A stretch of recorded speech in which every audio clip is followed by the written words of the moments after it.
سورہ قدر کسی نے خط لکھا تھا امام محمد تقی جواد علیہ الصلوۃ والسلام کو.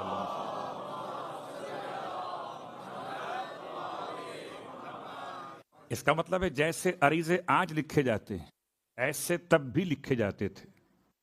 خط لکھا امام کو. اور یہ جو بڑا اہم ترین مسئلہ ہے ہمارے اور آپ کے لیے. مسئلہ کیا تھا اس کا؟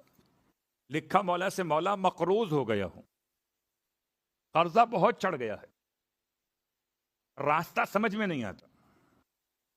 امام نے جواب میں یہ پیغام اس کے لیے معین فرمایا کہ دو باتیں یاد رکھو. ایک استغفار کثرت سے پڑھو، ایک اپنی زبان کو خشک نہ ہونے دو سورہ انا انزلنا کی تلاوت سے.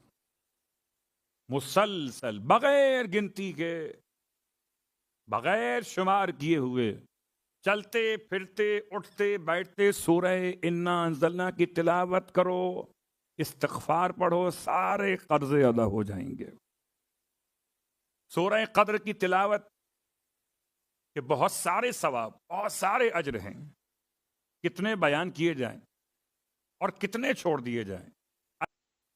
سورہ انا انزلنا. اور چوتھی بات، اللہ کے رسول جب معراج پر پہنچے تو معراج پر چوتھے آسمان پر، با اختلاف روایت چوتھے آسمان پر اللہ کے رسول نے نماز جماعت کرائی.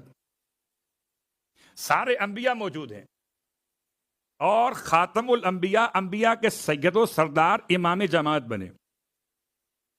آپ نے اذان بھی کہی، اقامت بھی کہی، اور خدا کی طرف سے آپ کو پابند کیا گیا کہ نماز میں رکعت اول میں، اب وہاں جو روایت پڑھ رہا ہوں اس کے لحاظ سے، رکعت اول میں آپ نے سورہ اخلاص پڑھی الحمد کے بعد ایک مرتبہ، اور رکعت دوم میں، 2 رکعت نماز تھی. اس کا نام کیا تھا وہ الگ موضوع ہے، نماز 2 رکعت تھی. رکعت دوم میں آپ نے الحمد کے بعد سورہ انا انزلنا پڑھی.